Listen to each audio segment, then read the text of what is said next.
When the temperature inside a timber home drops low enough to freeze a man's tears to his cheeks while his hearth is still roaring, you realize that everything you have ever been taught about winter survival is a dangerous lie. It was the ninth night of an relentless Arctic blizzard in Blackwood Basin, and the darkness across the valley floor was absolute. 11 homesteads sat pitch black beneath 6 feet of wind-packed snow, their wooden walls groaning under the pressure of a 55-mile-per-hour gale. In those homes, families were huddled together under every quilt they owned, shivering in the dark because their fireplaces had backdrafted or their firewood had vanished into ash hours ago. Their chimneys were dead, dark, and silent, choked with frost and creosote. Yet, high above the valley floor, perched on the sheer vertical face of a 75-foot limestone bluff, where every experienced contractor insisted no human being could possibly survive, a single thin trail of pale smoke rose steadily into the storm. It moved upward through the screaming wind, quiet, constant, and completely unimpeded. From the valley, it looked like a haunting anomaly, but inside that cliff face, something impossible was happening. Outside, the mercury had retreated into its bulb, reading 38 degrees below zero, with an effective wind chill pushing past 65 below. It was the kind of cold that could snap a pine log like dry glass and kill a horse where it stood in less than an hour. But inside the limestone arch, Gideon Vance sat at his rough-hewn oak table reading a book by the golden light of an oil lamp, wearing nothing more than a lightweight cotton shirt and trousers. The air around him registered a steady, gentle 72 degrees Fahrenheit. His hearth contained no massive roaring bonfire, only a tiny bed of glowing coals that he had not added wood to since early afternoon. He was using less than 1/10 of the fuel that his neighbors had burned in a single morning, yet his shelter held more heat than a summer afternoon. Only 4 months earlier, the residents of Blackwood Basin had stood at the general store pointing up at the bluff, calling Gideon a lunatic, a suicidal fool, and the Mole of Blackwood. They had taken wagers on whether his strange creation would collapse under its own weight or turn into a frozen stone tomb before the first snowfall. Gideon had heard every insult, felt every mocking glare, and received every warning from the local timber barons. He had simply turned back to his rock, lifted his hammer, and continued working in complete silence. He knew what the rest of the valley was about to discover the hard way, that tradition is not the same thing as truth, and that when nature unleashes its worst, pride will freeze you just as fast as the wind. If you are watching this from somewhere cold tonight, take a second to hit that like button, subscribe to our channel, and drop a comment below letting us know where you are tuning in from and what is the coldest temperature you have ever lived through. Because what Gideon Vance understood about physical thermal dynamics in the winter of 1884 is about to rewrite everything you think you know about off-grid shelter. Blackwood Basin sat high in the northern Rockies, at nearly 8,000 feet above sea level, framed by jagged granite peaks that held glaciers in their shadows even through the heat of July. The valley floor was a natural wind tunnel, a narrow trough that funneled Arctic air masses straight down from the Canadian plains whenever the barometric pressure shifted. When the settlers arrived in the late 1870s, they looked at the dense stands of virgin lodgepole pine and saw an endless supply of building material. They cleared plots along the creek beds and built the only way they knew how. Classic, square pine log cabins with mud-chinked seams, hand-shingled roofs, and massive central stone fireplaces. It was a method handed down through generations of frontier builders, revered because it was familiar and simple. But familiarity can blind men to fundamental flaws. A square pine cabin is, by its very nature, a terrible structure for high-altitude winter survival. White pine and spruce logs have an extremely low thermal mass. While wood offers moderate surface insulation, it possesses virtually no ability to store heat energy. The moment a fire dies down in a wood frame cabin, the thermal energy trapped in the interior air bleeds outward through the timber walls almost instantly. Worse still was the phenomenon of convective wind stripping. When 50-mile-per-hour mountain winds swept across the valley, they created a powerful low-pressure zone on the lee side of square log cabins. This pressure differential literally pulled the warm air out through every microscopic hairline crack in the mud, chinking, while simultaneously driving freezing air in through the floorboards and window frames. The hearths were equally inefficient. A standard open fireplace pulls massive volumes of warm room air up the flue to sustain combustion, creating a continuous vacuum that draws ice-cold draft air inward through every corner of the house. The human cost of this architectural failure was paid every single winter. Children in the valley suffered from a chronic, rattling cough, brought on by inhaling damp wood smoke night after night in houses that never quite dried out. Families spent up to 4 hours every day doing backbreaking labor just to cut, split, and haul 6 to 8 cords of pine each season. Yet despite that mountain of fuel, morning after morning, they awoke to find their water pails frozen solid on the kitchen counters and thick sheets of white frost coating the inside of their bedroom walls. They accepted this misery as an inevitable tax of frontier life, believing that winter was simply an enemy that had to be endured through brute force and endless firewood. They never stopped to ask whether their houses were working against them. In the late spring of 1884, a heavy wooden wagon pulled by a pair of draft mules creaked into Blackwood Basin. Sitting on the bench was Gideon Vance, a 44-year-old former stone quarry master and master mason from northern New England. Gideon was a broad-shouldered, quiet man with hands heavily calloused from decades of working with steel wedges and granite blocks. He was not a stranger to loss. 2 years earlier, his timber frame home in Vermont had caught fire in the dead of winter when a chimney flue overheated, burning his workshop to the ground in less than 20 minutes. The experience had left him with a deep, permanent distrust of lightweight timber construction and a profound respect for materials that neither burn nor rot. While other new arrivals rushed to claim timber-rich parcels along the fertile creek bottoms, Gideon did something that made the local land agent double-check his maps. He purchased a 20-acre tract that consisted almost entirely of a vertical, sun-bleached limestone bluff rising 75 feet above the eastern edge of the basin. The land was universally considered useless for farming, impossible for livestock, and absurd for building. When Gideon hauled his wagon up to the base of the cliff, his cargo raised even more eyebrows. He brought no broadaxes, no crosscut saws for felling trees, and no mountain of sawed lumber. Instead, his wagon was loaded to the axles with heavy steel chisels, stone-splitting wedges, 4-pound hammers, barrels of lime, and precision surveying levels. The local timber baron and master carpenter, Ephraim Holt, watched from the porch of the general store as Gideon unloaded his steel tools at the foot of the barren bluff. Holt was the wealthiest man in the basin, built like an ox, and intensely proud of the massive, 2-story square log manor he had constructed at the center of the valley. To Holt, building with timber was the mark of American progress, and anyone who looked at a barren rock wall instead of a stand of tall timber was either ignorant or half-witted. As Gideon passed the store to buy iron nails, Holt called out from the porch, asking the newcomer if he intended to live in a hawk's nest or if he simply didn't know how to wield an axe. Gideon stopped, looked at Holt with calm, steady gray eyes, and replied that wood was fine for making coffins, but he preferred to live inside something that lasted. From that moment on, the battle lines between tradition and physics were drawn. For 2 full weeks after his arrival, while the rest of the valley settlers were busy clearing timber and framing summer extensions, Gideon Vance did no building at all. Every morning at sunrise, he climbed the steep talus slope at the base of the 75-foot limestone cliff, carrying a 4-pound steel hammer and an iron rod. He walked the length of the rock face, running his bare hands over the rough strata, feeling for temperature variations, and methodically tapping the limestone every 3 feet. To the farmers watching through field glasses from below, it looked like the aimless tapping of a madman. But Gideon was conducting a rigorous physical audit of the mountain. When his steel hammer struck the rock, he was listening to the pitch and resonance of the echo. A high-pitched, hollow ringing sound indicated internal microfractures, air pockets, or hidden water channels that would freeze, expand, and shatter the wall in winter.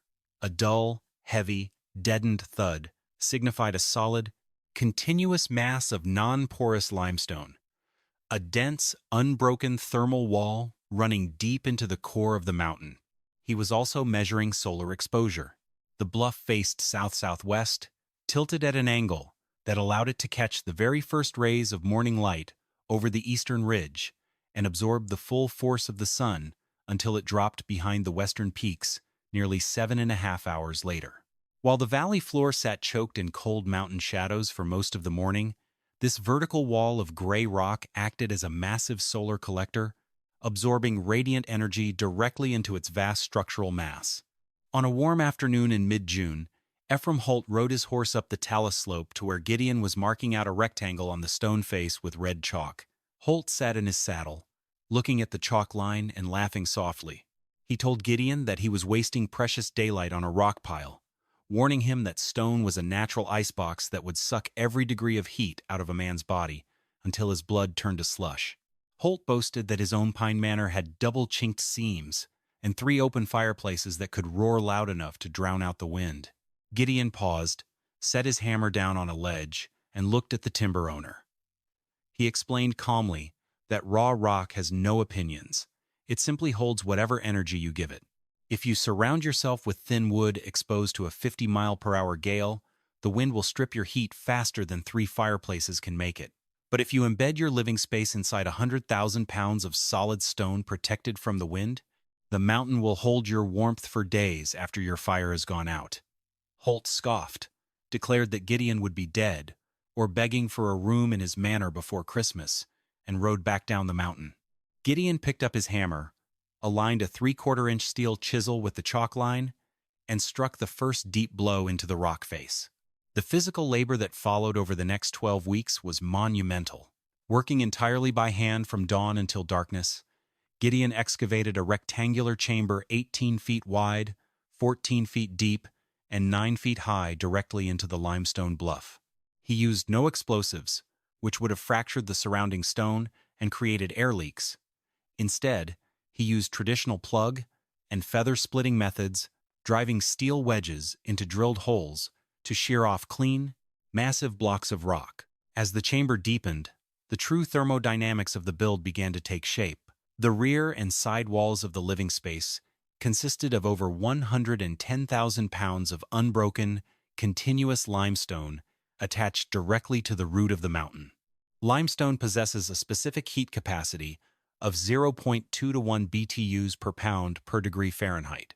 This meant that Gideon's carved chamber was encased in a thermal battery capable of storing more than 23,000 BTUs of heat energy for every single degree. Its massive stone walls were warmed above the ambient air temperature. To charge this massive battery, Gideon designed an unconventional heating system known as a subfloor bench flue, inspired by ancient masonry heating techniques.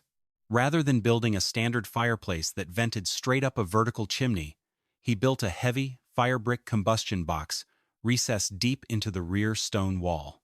From the top of this firebox, he routed the hot exhaust gases horizontally through a 12-foot-long, stone-lined channel, running beneath a built-in limestone sleeping platform before allowing the smoke to turn upward into a narrow vertical chimney cut through the cliff overhang.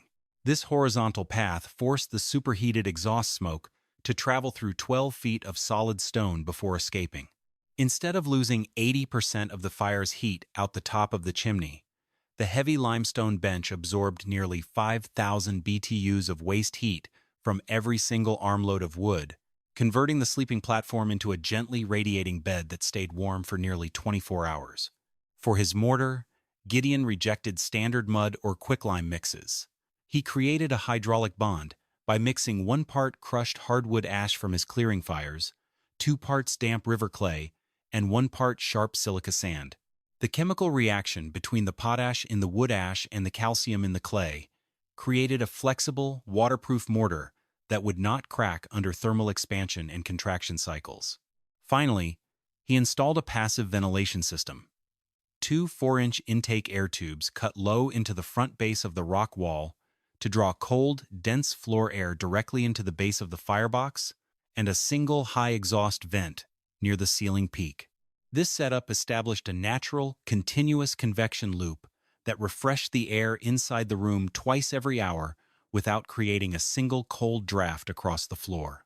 By late September, the excavation was complete, but to the residents of Blackwood Basin, Gideon's creation looked less like a home and more like a bizarre, half-finished mining tunnel. At the Blackwood trading post, townspeople gathered every Saturday to trade news and gossip, and Gideon's cliff build was the primary source of entertainment. Ephraim Holt frequently led the mockery, standing by the potbelly stove and telling the gathered farmers that Vance was building a dirt grave for himself. Holt argued that without 4 solid wooden walls and a steep-pitched roof to shed snow, the first heavy blizzard would drift right over the ledge, trapping Gideon inside his stone cave to suffocate in the dark. Local settlers began placing wagers in a ledger behind the store counter, betting on the exact date in November or December when Gideon would abandon his cliff and beg for shelter on the valley floor. Gideon paid no attention to the wagers or the laughter. While his neighbors spent their autumn days cutting down entire groves of pine and stacking massive 8-cord wood piles beside their cabins, Gideon spent his time completing the front facade of his shelter. He constructed a 2-foot-thick front wall across the mouth of the rock cavity, using heavy limestone blocks he had salvaged from his excavation. In the center of this thick front wall, he built a solid, double-walled oak door insulated with packed dry sheep's wool. On either side of the door, he installed 2 double-paned glass windows that he had hauled in from the territory's capital. These windows were angled precisely to face south-southwest, designed to allow the low-hanging winter sun to penetrate deep into the room and strike the dark stone floor directly, providing free solar heating during the day. While his neighbors accumulated massive mountains of green timber that would take months to dry properly, Gideon stacked just 2 cords of seasoned, dry pine inside a protected dry nook he had carved near his entrance door. He knew that 2 cords of bone-dry wood, burned in a heat-storing masonry system, would provide more usable warmth than 10 cords of damp pine burned in a drafty open fireplace. By the last week of October, as the first gray storm clouds began to gather over the high peaks, Gideon sealed his heavy oak door, lit a small kickoff fire in his masonry firebox to begin charging his stone walls, and sat down to wait for winter. Winter did not arrive gently in 1884. It dropped like an iron gate in the second week of November. Within 48 hours, the autumn temperatures plummeted from a mild 40 degrees down to 10 below zero, accompanied by a biting 20-mile-per-hour wind that whistled through the canyon gaps. Down on the valley floor, the 11 homesteading families were immediately thrown into a relentless, exhausting routine. The cold air penetrated the mud chinking of their square pine cabins within hours, chilling the interior spaces and forcing the men to spend their mornings hauling frozen logs from outdoor wood piles. Because their firewood had been stacked outside exposed to autumn rain, the logs were frozen and damp. When thrown into open fireplaces, they hissed, sputtered, and filled the cabins with a thick, acrid smoke that made everyone's eyes burn. Ephraim Holt's grand 2-story timber manor was suffering despite its impressive size. Holt had 3 massive stone fireplaces burning continuously, consuming a full cord of wood every 8 days. Yet despite this enormous fuel consumption, the air temperature inside his main living hall hovered at a miserable 48 degrees. Near the outer walls, where the wind scoured the exterior logs, the temperature dropped to 35 degrees, freezing water glasses on side tables. Holt's household was forced to retreat into a single room around the primary fireplace, hanging heavy wool blankets over internal doorways to trap what little heat they had. Up on the bluff, Gideon Vance's life was strikingly different. Every morning at 7 o'clock, Gideon lit a modest fire in his recessed firebox, using just 6 small splits of dry pine. He allowed the fire to burn hot and fast for 90 minutes, closing the draft damper as soon as the wood reduced to glowing coals. That single burn generated approximately 60,000 BTUs of heat, which was almost entirely captured by the 12-foot horizontal bench flue and the surrounding 110,000 pounds of limestone. For the remaining 22.5 hours of the day, Gideon did not burn a single stick of wood.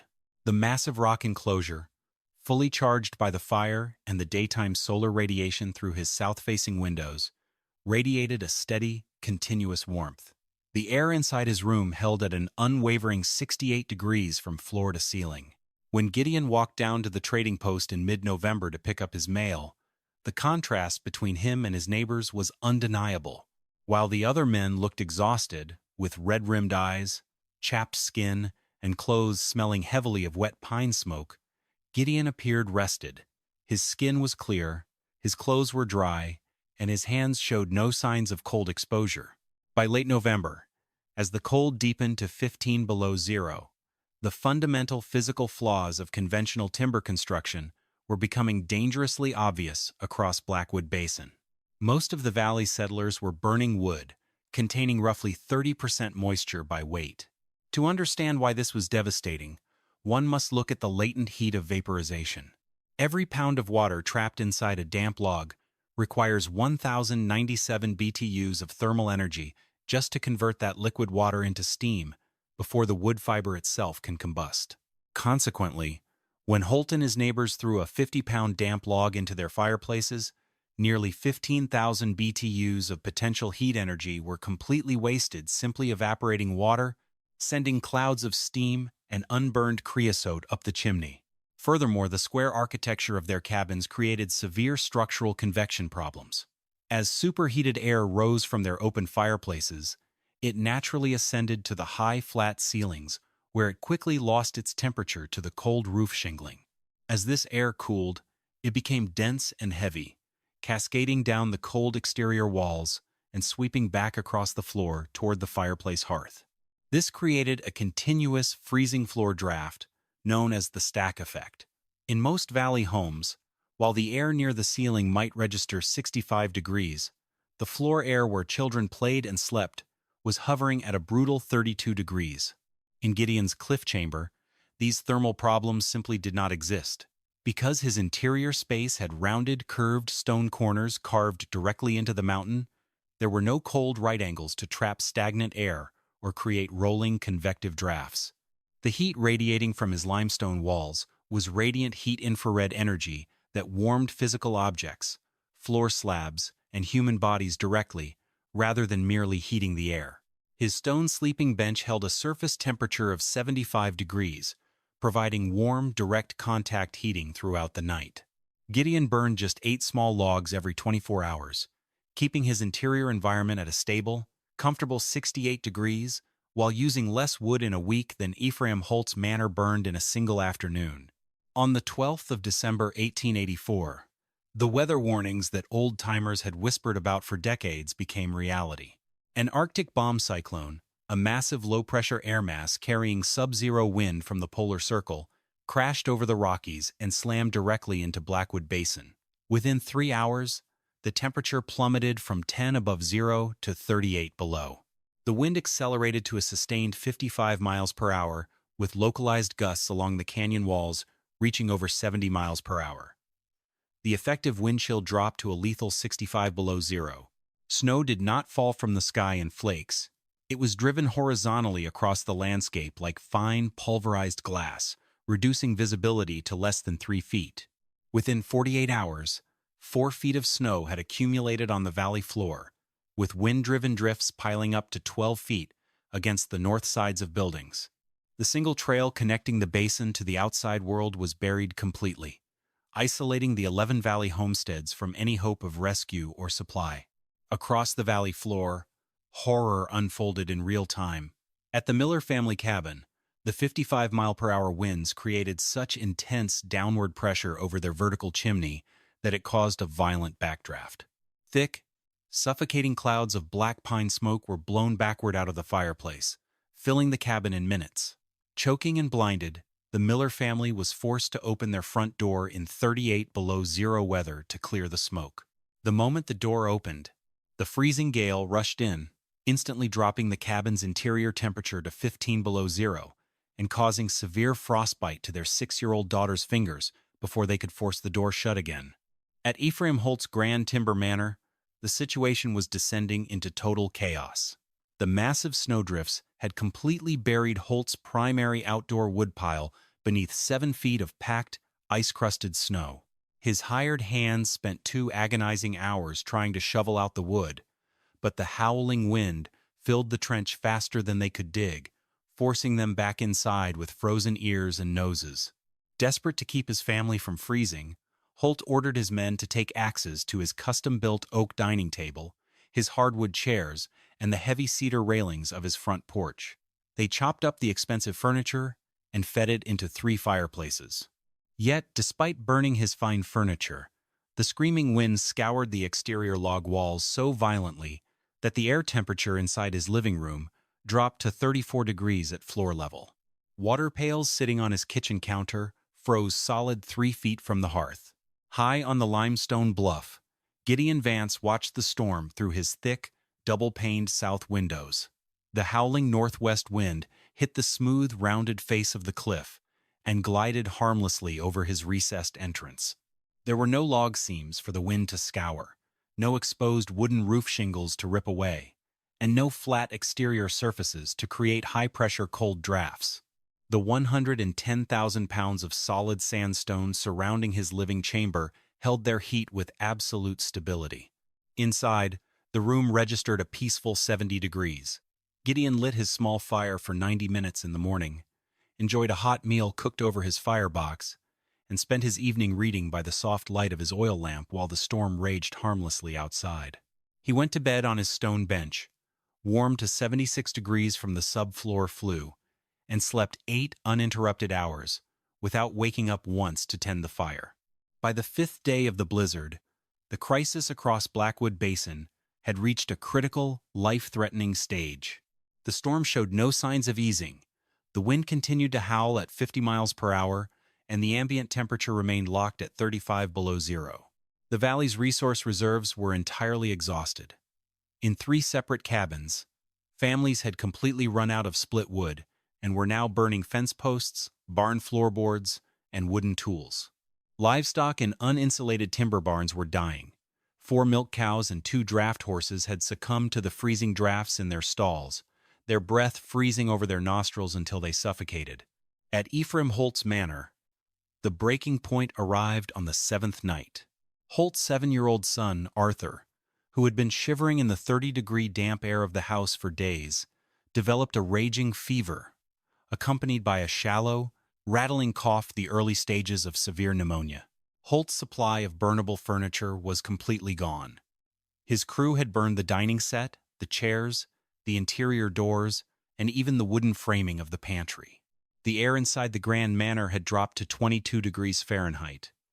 Ice was forming on the inside of the living room logs, and the hearth was dark, filled with cold gray ash. Holt stood in the middle of his freezing living room, holding his shivering, semi-conscious son wrapped in 3 damp wool quilts, and realized a horrifying truth. His wealth, his timber empire, his pride, and his grand log house were utterly useless against the physical laws of nature. His son would not survive another 6 hours in this frozen house. He looked out his frost-coated window toward the towering limestone bluff at the edge of the valley.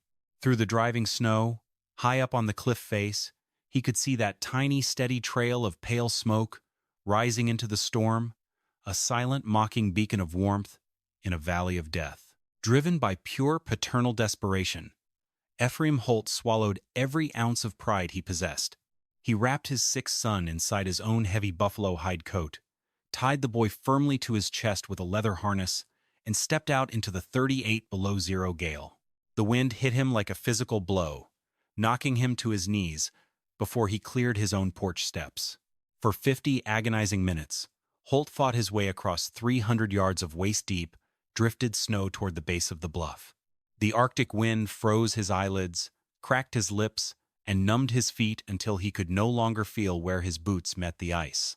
He crawled up the steep, snow-choked talus slope on his hands and knees, pulling himself upward inch by grabbing exposed rock edges, whispering his son's name with every agonizing breath he took.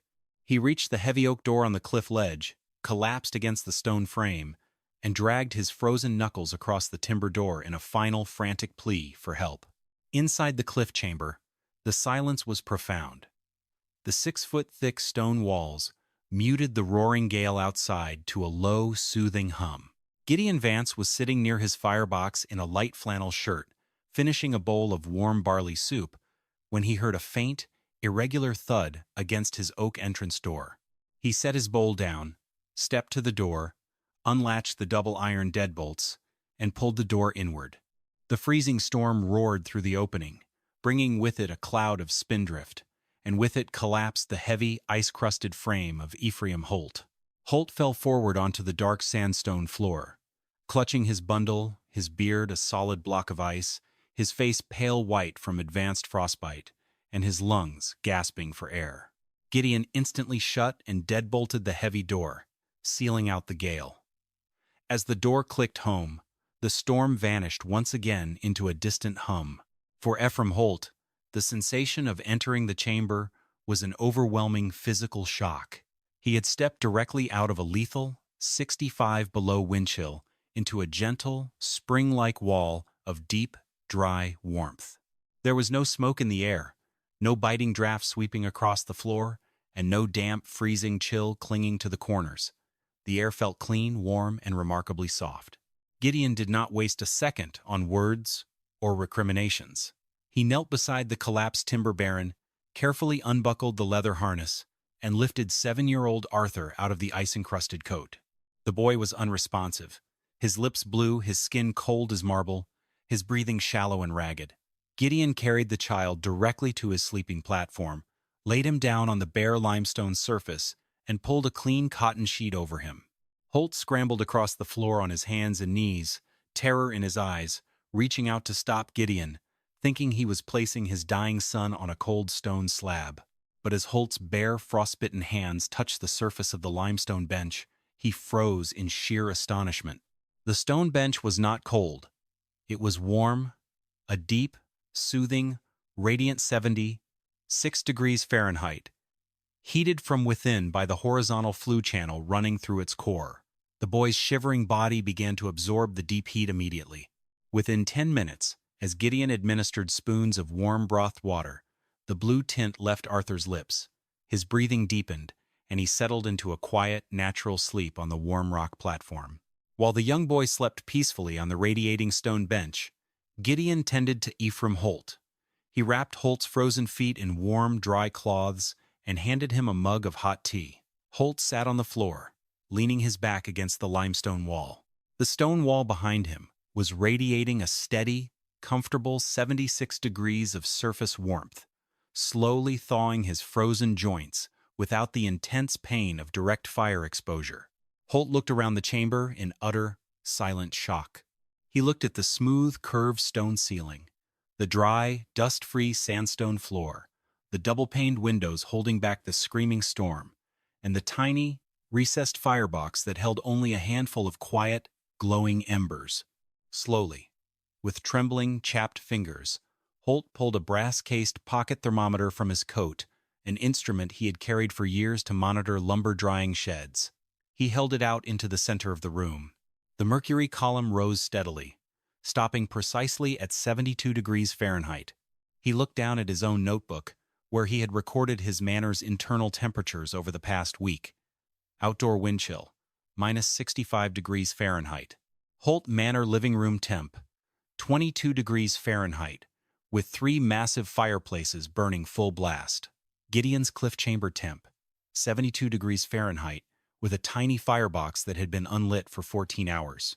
Then Holt looked at the corner of the room where Gideon's firewood was stored. Gideon had started the winter with just 2 cords of pine. After 8 days of the worst Arctic cyclone in territory history, he had consumed less than 1/10 of a cord. Holt, by contrast, had burned 6.5 cords of prime timber, plus his entire inventory of oak dining tables, chairs, and cedar porch railings, only to end up with a frozen house and a dying son. The absolute mathematical reality hit Ephraim Holt with crushing force. His wealth, his timber mills, his grand architectural pride, and his insistence on doing things the way they had always been done had almost cost him the life of his youngest child. Gideon's madness, his willingness to set aside tradition and respect the undeniable laws of physical thermodynamics, had created the only true sanctuary in the entire valley. Holt covered his face with his calloused, chapped hands, his shoulders shaking as he wept silently in the warm stone room. He looked up at Gideon, his voice breaking with raw emotion, and admitted that he had been an arrogant, blind fool. He acknowledged that he had mocked the very wisdom that had just saved his son's life, and he begged Gideon for forgiveness. Gideon simply placed a warm hand on the timber baron's shoulder, handed him another mug of tea, and told him to rest, that the rock held enough heat for both of them. When the great storm finally broke on the 10th morning, revealing a brilliant blue sky over a valley buried in snow, Ephraim Holt personally led the surviving homesteaders up the steep bluff trail to Gideon's door. He did not come as a timber baron or a man of pride, but as a humbled father. Before the gathered community, Holt bowed his head, publicly expressed his profound gratitude, and declared that Gideon Vance's quiet brilliance had saved his son when his own timber manor had failed. The valley's long-standing mockery dissolved instantly into deep humility, respect, and a collective desire to learn. That following spring, as the mountain snows melted harmlessly off the limestone bluff, Gideon opened his cliff home to every family in Blackwood Basin. He taught them how to read the density of rock, how to mix crack-resistant ash mortar, and how to build high-efficiency horizontal bench flues beneath their sleeping spaces. Within 2 years, nearly every home rebuilt in the valley incorporated heavy stone heat mass walls and passive solar orientations, ending the era of drafty, dangerous, wood-devouring cabins in Blackwood Basin forever. Today, more than a century later, the original timber manors of that era have long since rotted away, burned down, or collapsed under the weight of time. But high on the limestone bluff, Gideon Vance's carved cliff chamber still stands entirely intact, its smooth stone walls catching the morning sun just as they did in 1884. It stands as a timeless reminder that real human strength is not found in loud pride or rigid tradition, but in the humility to learn from nature and build upon absolute truth. If this story inspired you, please hit that like button, subscribe to our channel, and share this video with someone who appreciates the practical wisdom of our past.